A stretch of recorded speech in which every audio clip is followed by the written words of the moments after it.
Goedemiddag, we zijn vanmiddag weer te gast in natuurgebied IJsselbeemde. En naast mij staat Frank, hij is veeverzorger bij Stichting Limburgs Landschap. En aan hem wil ik een paar vragen gaan stellen over de situatie wat hier is geweest afgelopen weekend. Kun je mij uitleggen wat hier eigenlijk is gebeurd sinds vorige week? Dat kan.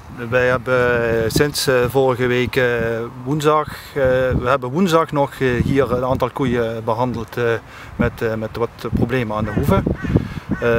We wisten dat er in principe hoogwater ging komen. Voor het weekend was gepland. Maar dit terrein is eigenlijk nooit een probleemterrein voor ons, omdat jullie zien hier achter mij is het gewoon een droog gebied. En dit is het grootste gedeelte van de IJsselbeemde waar normaal ook nooit water komt te staan. Of het moet echt gigantisch zijn. We hebben verder geanticipeerd in andere terreinen op hoogwater, zoals bij de kleine Winde Pietersplas. Daar hebben we namelijk de beesten wel weggehaald, omdat die terreinen als eerst onder water lopen en hier normaal nooit een probleem is. We hebben ook geconstateerd op vrijdagmiddag nog dat de koeien gewoon hier op het droge stonden. Een collega van mij is ook nog om 5:15 in het terrein geweest. Toen stonden de koeien hier ook op deze plek waar wij nu zaten staan. Was geen enkel probleem. Wat er toen wel opviel, wat toen tenminste mijn collega toen opviel, was dat er veel mensen in de trein waren die eigenlijk de rust verstoorden van die beesten. En wat wij denken dat in combinatie met een aantal bezoekers die naar het wassende water zijn komen kijken, de beesten richting de Maas zijn gelopen. En daarna in combinatie met het invallen in de duisternis en dat de Maas buiten de oevers trad. En door de sterke stroming die daardoor ontstond, zijn de beesten gewoon een hoge plek gaan zoeken, de kortsbijzijde, en daardoor zijn ze ingesloten op dat moment. Zaterdagmorgen, wij houden natuurlijk, mensen denken dat wij dat niet controleren, vaak heb ik het idee. Zaterdagmorgen was ik om 8:30 hier in het terrein om te kijken en tot mijn eigen schrik zag ik ook dat die beesten daarachter op het eilandje ingesloten stonden.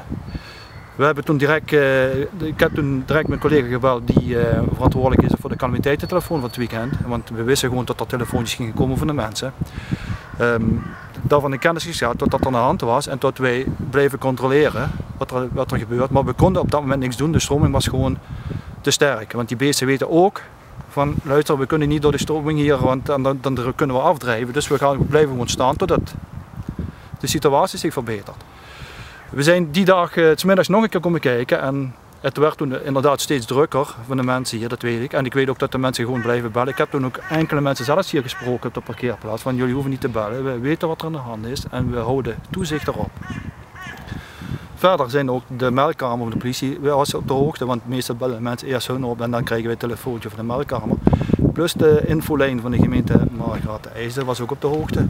Die hebben mij zelf op die dag nog 2 keer gebeld. Ik heb hun een keer teruggebeld of we iets aan dit aantal bezoekers konden doen hier, om die eventueel te weren. Maar ja, dat is moeilijk omdat het openbaar terrein is.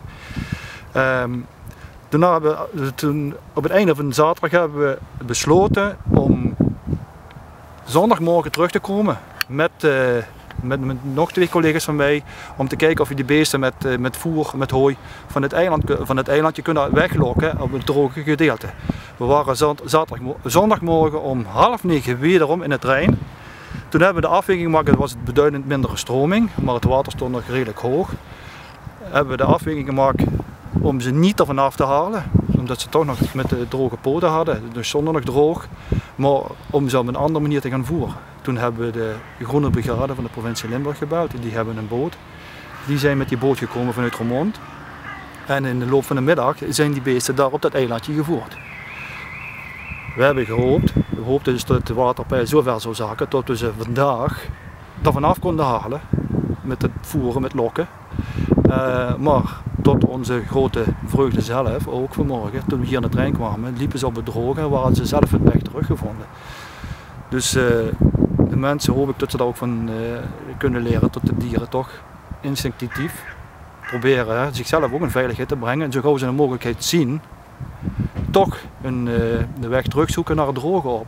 En deze beesten lopen hier extra ervoor omdat ze tegen barre weersomstandigheden kunnen.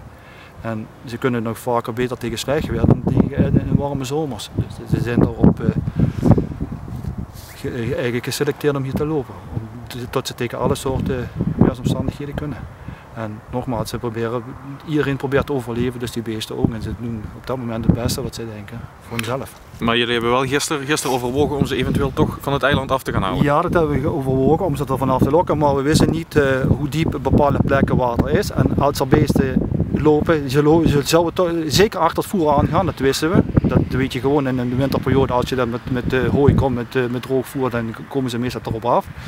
Maar als er eentje dan toch zich wou verstappen en onderuit gaat, dan is hij niet meer te redden. Dan gaat hij met de stroming mee. En dat was de afweging die we hebben gemaakt. Dus we hebben gewoon toezicht gehouden, want er zijn ook van gistermorgen 8:30 tot 3 uur zeker zijn de collega's hier in het terrein geweest. Ja, niet hier direct in het terrein, maar via het water achterom hebben we gewoon toezicht gehouden op het terrein. Kijk, dat er hier niemand bij de parkeerplaats staat, dat is misschien voor de toekomst een goed punt om daar rekening mee te houden of meer informatie hier te verstrekken ter plekke. Daar hebben we ook overwogen, we hebben ook met de gemeente IJsselmeer over gehad of we iets kunnen doen aan de toeschouwerstromen. Maar ze zeggen ook van ja, dan moet je iemand permanent erbij gaan zetten, want we kunnen niet alle straten gaan afsluiten of via dat terrein gaan afsluiten. Daar hebben we ook geen mankracht voor. En de politie is natuurlijk ook druk genoeg met het hele hoogwatergebeuren hier. Maar toen wij zelf gistermiddag hier waren, stond het eilandje, eigenlijk waar ze op stonden, stond al een lichte laag water overheen op dat moment. En op dat moment was ook de melding, de Maas is stijgende. Dat klopt. En ik kan me heel goed voorstellen dat iedereen zich zorgen gaat maken op dat moment. Dat klopt, dat kunnen we ons ook. En wij hebben onszelf ook daar zorgen om gemaakt. En we wisten ook dat die stijging nog kwam. En dat was gepland 10 centimeter. En we wisten ook dat die beesten al daar ondertussen al bijna 2 dagen op stonden. Dat ze ook door het trappen alles losmaken, waardoor het vlugger vol loopt met water. We hoopten echt dat het niet meer dan 10 centimeter zou worden, tot er geen stroming zou komen, tot ze op de plek bleven, tot het vandaag dan beter was, tot ze weg konden halen. Dus als we nog dagen daar water hadden gehad, dan moesten ze toch... Hadden we toch iets moeten doen, want er mocht niet veel meer stijgen, want daar redden ze het ook niet, dat weten we ook. Dus er moest iets gebeuren. We hebben gisteren overwogen om ze weg te halen, dat hebben we niet gedaan, omdat we toen dachten van we kunnen ze beter nog bijvoeren daar en een dag wachten, dan dat we ze nu risico's nemen en tot er kans is tot er dan afdrijven door het weghalen. En vanmorgen hebben ze hun eigen weg teruggevonden, zelf, zonder hulp van ons. Ja, ze lopen erachter. Ja.